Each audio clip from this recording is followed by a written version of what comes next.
আশীর্বাদ দাও। ভালো করে প্রণাম করি মা, আশীর্বাদ করো।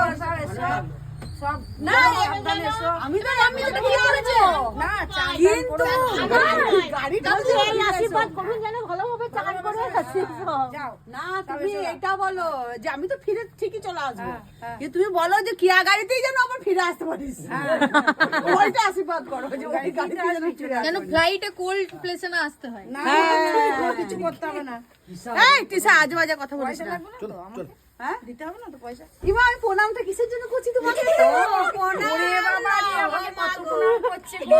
দাঁড়াও দাঁড়াও আমি আশীর্বাদ করছি। আমরা এত খুচরো কোথায় পেলে? তাই না আমাদেরকে সবাইকে 5 টাকা করে খাবে, আবার ঘুরে আনবে, সাধু বাবা থেকে কিছু দেবে। বন্ধুরা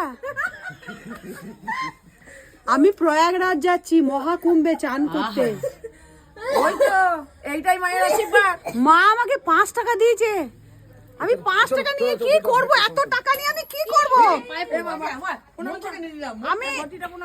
আমি এই 5 টাকা এত টাকা নিয়ে আমি কি করব? আমার তো লাগবে না, আমার তো 2 টাকাতেই হয়ে যাবে।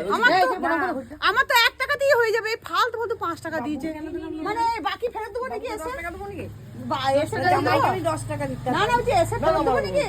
হ্যাঁ এসে ফেরত দেবো নাকি?